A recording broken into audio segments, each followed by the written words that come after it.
Hi, let's get to the first example of finding the inverse of a function with a restriction. I'm going to start here by reusing the function we already talked about in the first videos. They say f of x equal to x squared plus 2. I have here as well this domain, which is x greater or equal than 0. And this function is already here graphed using decimals. And I'm going to point out something here. By adding this restriction, this domain x greater or equal than 0, we are implying indeed something here. Look at this point at the bottom of the graph. This point is 0, 2.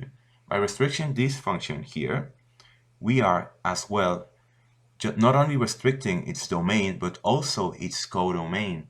All the values of this function are above 2. Look at it. You can look at it here in the graph here.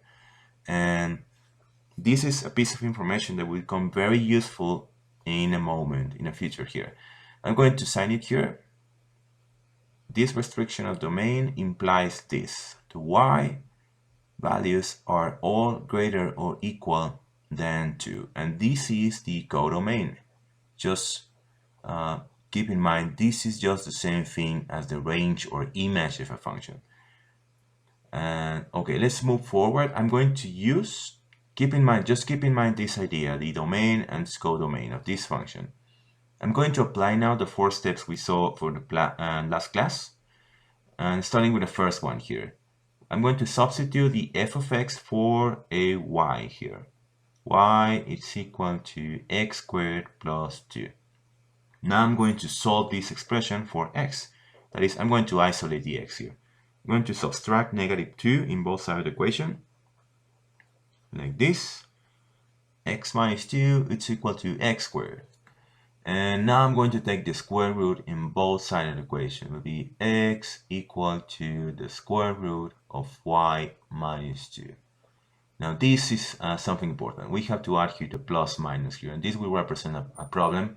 But first I'm going to interchange these two, the x and the y. I'm going to write like this. Y it's equal to plus minus the square root of x minus 2. This is just applying the third step. And here comes the thing. We have this plus minus here, but the thing is, a function cannot have two possible outputs, and this plus minus represents that idea. So we have to pick either the positive or the negative one, but we cannot have both of them.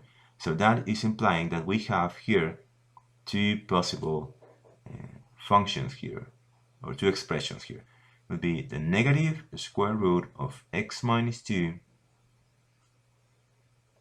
and also here the positive one, the square root of x minus 2. I'm going to write here the positive sign just to make it clear which option is this one here. Now here I'm going to graph both of them, and by looking at the graph I think we can infer which one is the right one. But before doing that, I'm going to remember something from the last class. The inverse of a function has to be inverted through this line here. This is the line y equal to x. So the f of x, or the function we are trying to graph, has to be reflected through this line, has to be mirrored on the other side of this function, of this graph here. So let's get to it. Let's start with the negative one here. I already have both of them here written.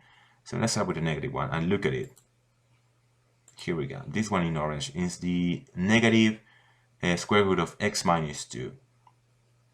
And this looks kind of inverted to this one, but it's not quite so, I believe. It looks kind of awkward here.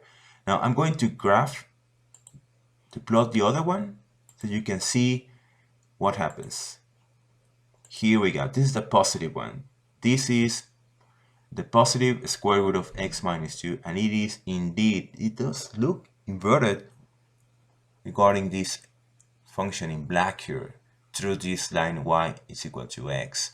I think it's pretty intuitive. You can see it through this the graph here, and that is telling us that this one, the positive one, is indeed the inverse of the original function. I'm going to write it here. It's going to be the inverse of x, it's going to be the square root of x minus 2, the positive square root of x minus 2. Now, I want to point out something here as well. I'm going to use it in orange here. Look at the domain and codomain of this purple function here. Its domain, all the values are for x that are greater or equal than 2. You can see here, all the values are after the number 2 here. They start here and they go after the number 2. And its codomain, it's all the values above the 0. So values for y are all the values above the 0 here. Now I want you to notice something from the start of this problem, the beginning of this problem. These two, the domain and the codomain of f of x, are inverted here in the codomain and domain for f inverse of x. Just look at it. This x greater or equal than 0. Now here below it's y greater or equal than 0. And here at the top, y greater or equal than 2 is now here at the bottom, x greater or equal than 2. They are literally inverted, the x and the y. And that is a pretty good clue as well to find the inverse of this function. I want to notice something just before finishing this video. I'm going to plot again the other function, the negative square root of x minus 2. And now I'm going to write here the domain and codomain of this expression here. Its domain, it's greater or equal than 2. And its codomain, the values for y, are all below 0 here. You can see the values of y are all below the 0. So it's saying that the values of y are lesser or equal than 0. And this is a problem here. I mean, this is a problem here because it is, okay, the x and the y's are inverted, but this sign has to remain the same. I mean, these symbols has to remain just the same. They cannot be switched in the inverse of this function. And so that is a pretty good clue. You can look at it for getting the inverse of this function here. I'm just going to frame here the inverse that we found. And I guess that's pretty much all of it for this first example. I hope it was useful for you.